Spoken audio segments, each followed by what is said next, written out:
On est installé en GAEC avec mon frère depuis 1995. On a 110 hectares, la grosse majorité en fermage, 70 vaches laitières pour un quota de 550 000 litres de lait.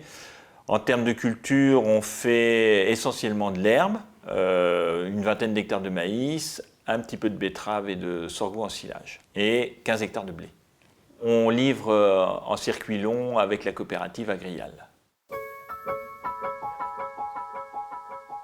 Dès le départ, en fait, il y a eu un choix délibéré donc, de limiter les investissements. C'est dû en partie à mon passé de formateur parce que j'ai quand même visité un certain nombre d'exploitations, j'ai corrigé des rapports de stage, je me suis rendu compte que beaucoup investissaient énormément et avaient très très peu de revenus.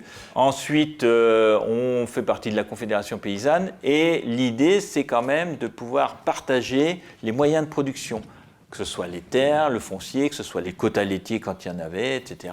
Et tout ça, malgré tout, pour avoir aussi des voisins, des gens avec qui travailler, avec qui discuter, avec qui prendre des décisions.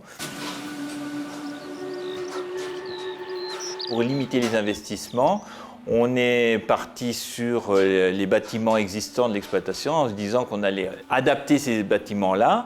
Comme à côté de ça, on a décidé de faire du pâturage. Les animaux sont dans les bâtiments que 3-4 mois dans l'année. Donc ça veut dire que on n'est pas obligé d'avoir beaucoup de hangars, beaucoup de lieux de stockage. En termes de foncier, en fait, nous, on n'a jamais couru après les hectares. On a énormément d'hectares en fermage. Financièrement, c'est quand même le plus intéressant. On a effectivement changé de race parce qu'on pense que les Primostein ne sont pas très adaptés au pâturage. Et donc, on a fait du croisement par absorption. Là, on est plus maintenant Montbéliarde et Normande. Ensuite, au niveau du matériel, on a acheté souvent du matériel d'occasion. Donc on peut avoir du matériel aussi pas très cher si on est un petit peu en retrait par rapport à ceux qui investissent énormément. Et puis sinon, une grosse partie du matériel, c'est aussi en CUMA. Et puis on a beaucoup travaillé aussi tout ce qui était approche vétérinaire. On travaille avec un aromathérapeute. Et récemment, on a suivi une formation acupuncture. Et en termes de coûts, à la fois parce que des aiguilles, ça coûte presque rien, et aussi parce qu'en fait, on jette très très peu de lait. On n'a jamais d'antibiotiques dans le lait. Donc, c'est super intéressant. Quand on parle d'investissement, on parle souvent d'investissement matériel, chiffré, etc.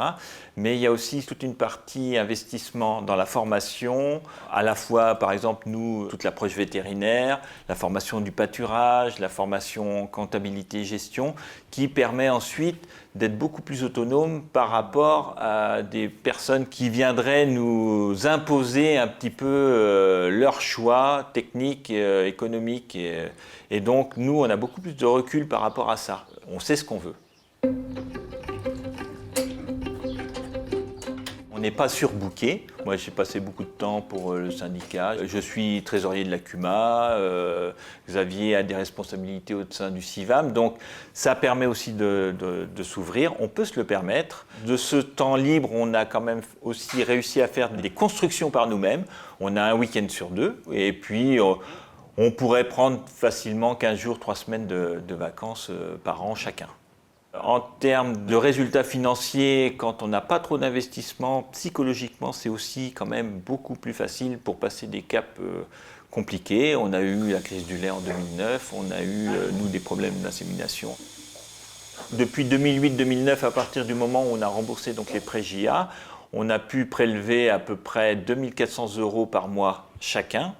Donc pour moi, quelque part, c'est quand même une réussite et ça conforte un petit peu les choix qu'on a fait dès le départ. En plus, je pense qu'on est dans l'ère du temps au niveau de la société qui réclame de plus en plus ce type d'exploitation.